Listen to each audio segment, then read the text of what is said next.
শেষ জামানায় মহিলাদেরকে ধরা হবে আর তাদের পেট কেটে ফেলা হবে। সুবহানাল্লাহ, চিন্তা করতে পারেন, শেষ জামানায় মেয়েদেরকে ধরা হবে জোর করে এবং পেট কেটে ফেলা হবে। কি বুঝলেন? সিজার।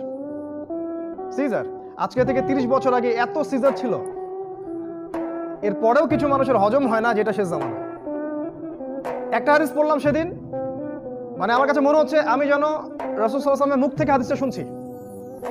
তিনি বলছেন শেষ জামানায় এক শ্রেণীর মানুষ বের হবে যারা অনেক বড় বড় আলিশান আরামদায়ক গাড়ি নিয়ে ঘুরবে এবং গাড়িগুলো এসে মসজিদের দরজার সামনে ব্রেক করবে। সুবহানাল্লাহ।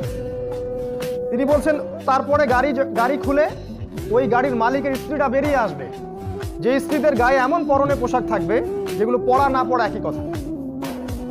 তারপর নবীজি বলেছেন তোমরা যদি ওদেরকে দেখো আলইনুহুন্না, তোমরা ওদেরকে লানত করে অভিশাপ দিও, ফাইন্নাহুন্না মাআলুনা, কারণ তারা হচ্ছে অভিশপ্ত। দেখতে পারেন এগুলা এখন? এটা কি এই যুগের আগে কখনো ছিল?